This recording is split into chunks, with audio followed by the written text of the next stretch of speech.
to our live stream of an Atomic Spotlight. Today we're looking at an Atomic, which is a scripted cyber attack from the Atomic Red Team library of scripted cyber attacks. It's free and open source, over 1,000 atomic tests in there, covering all operating systems, even cloud and containers. So today, let me share my other screen. Today we're going to start out looking at the Mitre attack website. Mitre attack defines the tactics and techniques that are being used by attackers in the wild or in real life. Today we're looking at technique 1546, which is event-triggered execution. So it's something that makes code run on your computer when a certain event happens, and that could be a number of events, such as a logon event or somebody opening a file or logging in, turning off their computer, any sort of event like that. So this event-triggered execution can be used for persistence. So one of the tactics that attackers use is to gain persistence. So they've gone to some work to get code execution on a victim's machine. They don't want to lose that access, so they want to set up persistence so that even if somebody restarts their computer or disconnects from the network and reconnects, they want to gain that code execution back without having to do it the hard way, which could be like through phishing or something. So they don't want to lose their hard work. And so they use this tactic of persistence. And under persistence, they use multiple techniques. One of those techniques is event-triggered execution. This technique is used heavily. There's a large variety of ways that you can utilize event-triggered execution. If I open this drop-down menu, sub-techniques, there's 15 sub-techniques. So this technique in Mitre is broken up into 15 smaller categories because there's so many different ways to do this. So we can have something execute when somebody's screensaver comes on. So we would have persistence every time that screensaver came on, the attacker's code would run, giving them access back to our system. Let's see. We could use a helper DLL from NetSH, and that's what we're actually going to cover today, so we'll learn a lot more about that. We could even abuse accessibility features. So if you press, before you log in, if you press the shift key 5 times, it'll launch an executable to give you to help with accessibility, but an attacker can abuse that and put their own malicious executable that runs every time you start up the accessibility features. So that's actually what we're covering next week in our Atomic Spotlight. We're covering NetSH this week, so you'll get to learn more about that. Another way to trigger execution when an event happens is an attacker can add code to your PowerShell profile, which is a little script that runs every time PowerShell starts. You can use it for your own convenience, but attackers can use it for gaining persistent access. So that's just some examples. So let's take a closer look at NetSH for DLL. So we click on this and we go to the sub-technique page, sub-technique number 7. So we've got technique 1546 and sub-technique 7.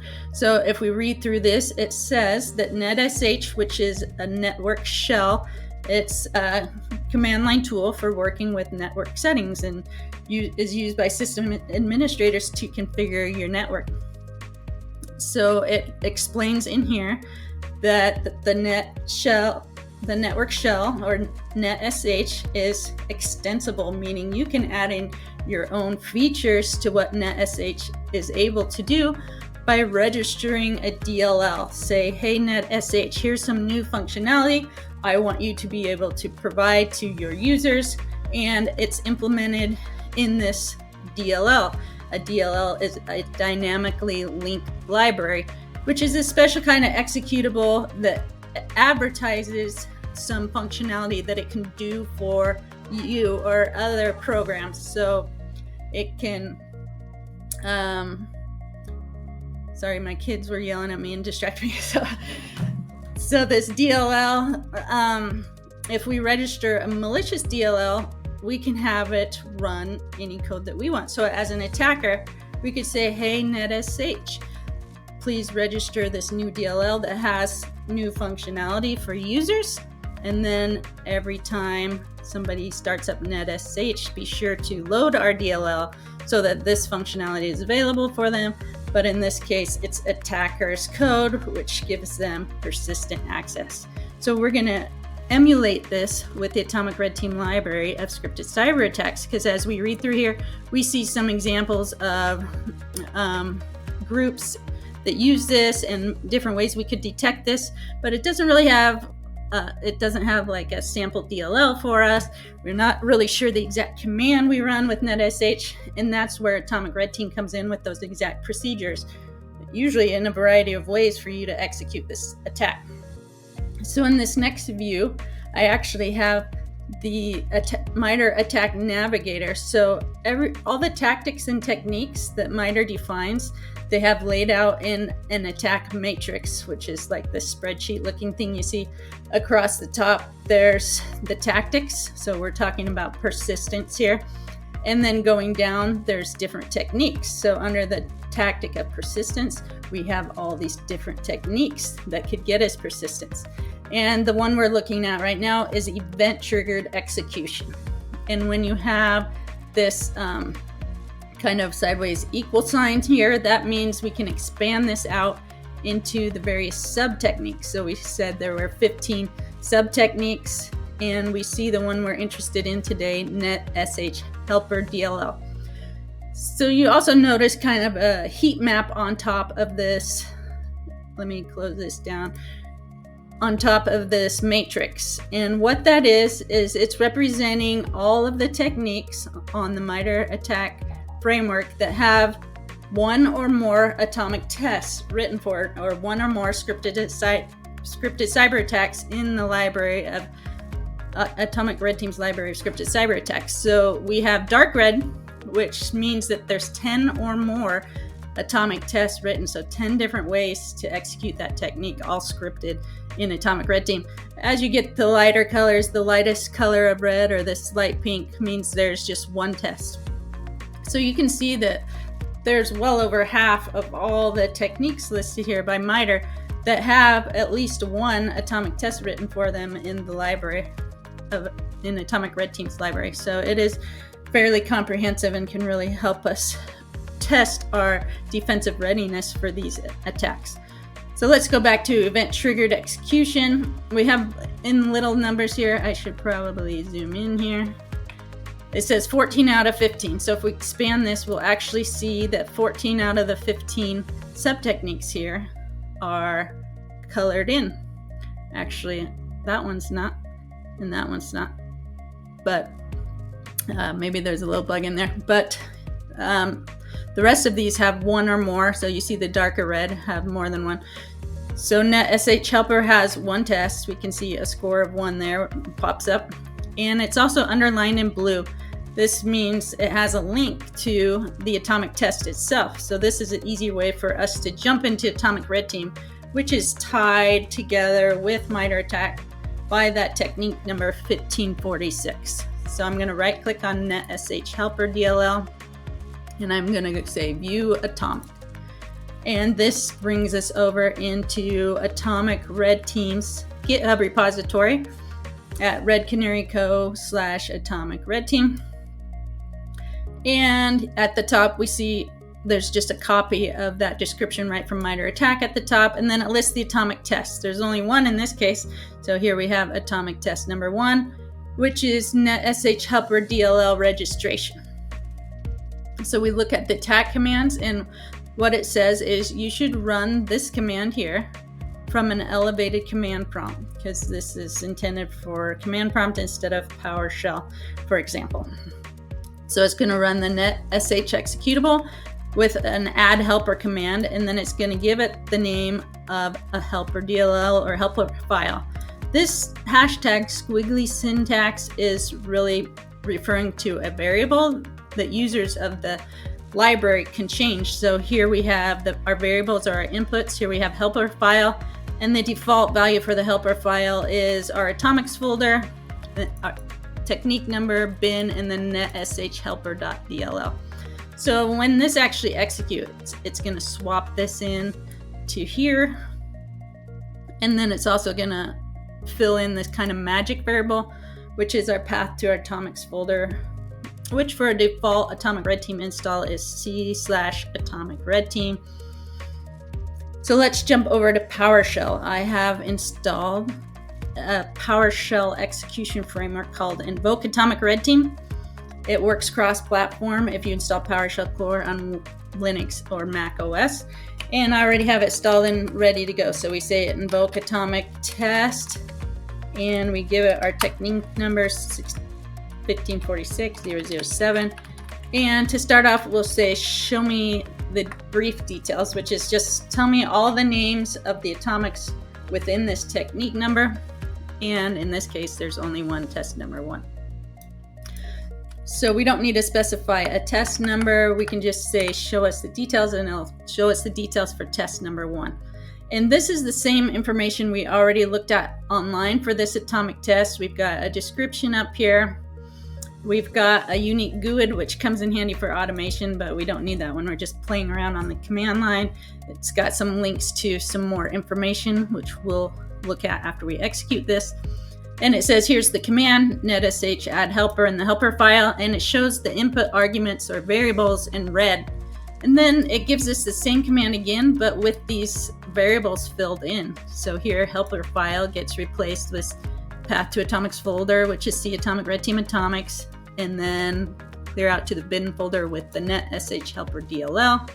So that's the DLL we're going to be registering to try to get persistence. In this case, it's just going to launch Notepad every time netsh is called, but we have to use our imagination that an attacker would be executing their own malicious code to give them persistent access or command and control access to the machine. There's also some cleanup commands that will unregister the helper so that we can put our system back to the way it was, or be able to run the test again to see how it works. So we'll be playing with that. And then some dependencies that says make sure you have this helper DLL at this location. It comes with Atomic Red Team by default, so we don't need to run these dependencies to pull that file down. But if you were missing that file, you could ask the execution framework to download that DLL for you. So let's clear the screen. And I am in an administrative PowerShell prompt here because the test said elevation was required. So in order to do this persistence technique, the attacker does need administrative access because it writes to a registry key for the local machine, which requires administrative access. So here we are with administrative access, and we're going to run this test. So we run this test, it pops up Notepad, which is what our DLL does. We'll look at the sample DLL. So it just ran our helper DLL that we registered, and we close this and go back. And so we just ran netsh add helper and gave it the name of that DLL. And now every time we run netsh, even just to ask it what its commands are with the help syntax here, we get another notepad. Obviously, the attacker's command and control persistent access mechanism wouldn't give us a pop-up, wouldn't notify the user that anything's really going on in the background. Everything would look normal when they use netsh.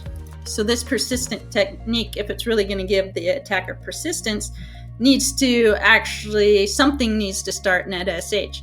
So the attacker could maybe ensure that netsh starts every time the user logs in by adding a new startup task, or there's a lot of tools and scripts within typical environments that actually use netsh as part of their automation. So even if the attacker doesn't set up something specific to call netsh and cause their code to be run, there's a good chance it'll be run anyways. For example, VPNs really like to use netsh to configure their settings, so then every time that VPN software runs, it would launch netsh, which in turn launches our helper DLL. So let's go and look at our helper DLL a little. It says it's in our current technique folder 1546007 in the bin folder. So if we back up here and go back to the main technique folder, we see the markdown file, which we were just looking at. That's the human readable friendly format of the YAML where the atomic tests are defined, but basically has the same information, just easier to read.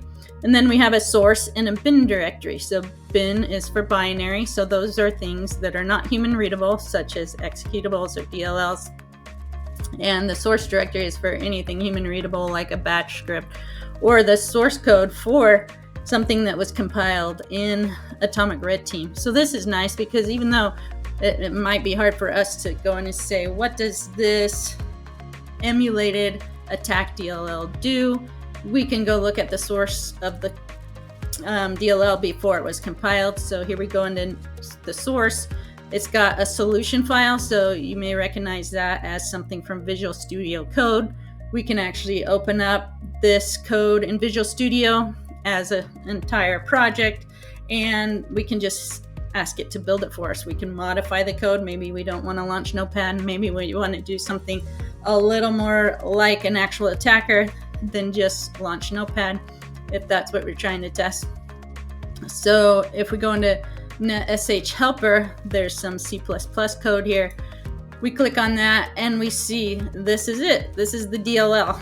In order to be a helper DLL and for Netsh to call it correctly, it has to implement a function with this specific signature. It has to be called init helper DLL, so that's why this is called that here, and it has to take these parameters and return this result.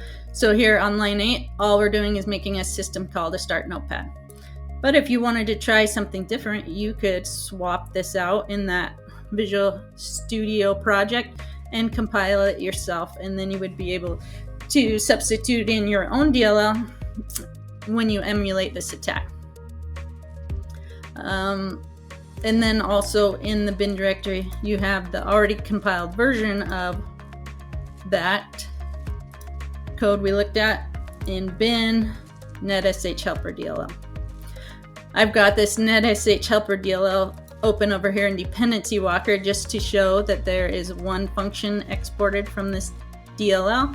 It's called init helper, and that's what netsh is going to call, which we saw just launches Notepad. So that's good. There is also something from a detection perspective. It's excellent to know that when somebody registers a netsh helper DLL, that gets written to the registry. So if we go in and we look at HKLM, HKey local machine, software, Microsoft, and then netsh, that's what I have open here. There's a bunch of like normal looking DLLs here, a bunch of things found in system 32. And then there's our DLL we just registered that sticks out like a sore thumb here. See Atomic Red Team Atomics. So from a detection perspective, we could keep an eye on this registry key or the keys in this registry location, software, Microsoft, netsh. It's going to be fairly uncommon for things to be added here, especially things that aren't in the system 32 directory. Although an attacker with administrative access could add their DLL to that same location, still it would be not very common to see DLLs registered in this way to netsh, because it's just not a common feature. So that's something we can look for from a detection perspective. So we talked about how we could use, let's show the details. The cleanup commands. This says delete helper. So we're going to actually just run this again, and this time we'll specify cleanup.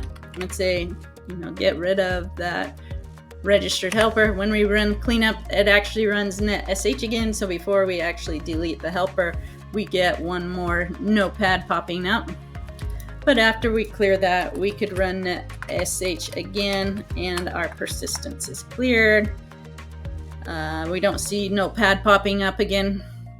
If we go into our registry editor and refresh the view, our helper DLL has been removed from the list. So definitely some opportunities for detections for that persistence mechanism. Let's talk about some ways that attackers actually weaponize this. So if we go into the atomic test, back into that markdown file that's easy for us to read, there were a couple blog posts here. Or the first link here is a blog post that talks all about the person who discovered and documented this. And then here is some sample DLL code by the Outflank group. And what they've done is created a version of the helper DLL that can run shellcode to get a Cobalt Strike beacon. Cobalt Strike is a command and control tool that gives attackers remote control access to a remote machine, and with a lot of built-in attacker tools that make it easy for them to elevate their privileges and further compromise the system. It's also a tool used by pen testers and red teams. So this is a NetSH helper that launches a beacon, that C2 communication command and control. And if we look at their helper beacon code into the C++, we see we still have the init helper DLL. This one pops calc just as a way to easily see it's doing something, but up here it also creates a new thread and tells it what it wants that new thread to do, which is defined here. And you can read by the comments that it allocates read-write memory, and it puts some shellcode in there, and then it runs it. And this shellcode is defined up here. So if you wanted to test a Cobalt Strike beacon, you could replace this with your own shellcode. Shellcode is kind of a fancy name for a small payload used to exploit a vulnerability. Usually it's to launch a command shell, giving the attacker command and control access or ability to execute code on your system or the victim system. That's how it got the nickname shellcode. It's usually small, so that it works even when the payload for the vulnerability only has a certain space to fit in. It's typically written in assembly language, so you see, very hard for humans to just look at and understand what it's doing because we see assembly language opcodes here. But tools like Cobalt Strike will build this shellcode for you. And so in Cobalt Strike, you say, I want a little bit of code that will give me command shell access on this computer, in which I can load more code and ultimately get a full-featured command and control shell out of. And then you just paste this in. You would recompile this code to be your own helper beacon DLL and register that. And that's what attackers will do, obviously, instead of just launch Notepad or Calc, for example. So we see that this is really powerful in abusing a built-in feature of Windows, even proxying that through a trusted Microsoft executable like NetSH. And in a lot of cases, the attacker doesn't even need to add something like a scheduled task, which gets a lot of scrutiny from defenders. They can just wait until something ends up running NetSH DLL. Let me check my notes, make sure I covered all that. Yes. So hopefully you've learned something new about a persistence technique, but you also saw that just keeping an eye on the registry and looking for those added DLL helpers, which are really quite uncommon, or if they are used in your environment, you could add specific DLLs to your allow list and then watch for anything else strange. So knowledge is power. We can defend against this if we realize that it's an option. And this also helps us in our incident response to know what to look for and how it's being used against us. Next week, we are going to look at another version of persistence. Instead of Netsh Helper DLL registration, we're going to look at the next sub-technique, accessibility features, and we're going to look at how attackers abuse a couple different accessibility features, and we'll run a couple atomic tests that emulate that for us. You can take these same atomic tests and emulate them in your own environment and confirm how your systems handle that. Without actually testing, you really only just hope that something in your system, your AV, or some product you're paying a lot of money for is protecting you. But until you test, you never know, and that's the beauty of having this hands-on definitive way to say, yes, we detect or block this, and we detect it with these tools, or if we change this configuration, we'll be able to detect this. So that's the power of attack emulation. Thank you for joining me, and I hope to see you next week. Oh, and I should probably check comments because I'm doing the stream by myself for the first time. Okay, not really any comments or questions to cover here. Some people saying hi and good evening. Thank you. And I hope you can catch this same stream next week. And if you're interested, this is actually the 6th Atomic Spotlight. We covered other tactics in other videos. Those are all part of a playlist on Antisyphon's YouTube channel. So be sure and check that out. We'll catch you later.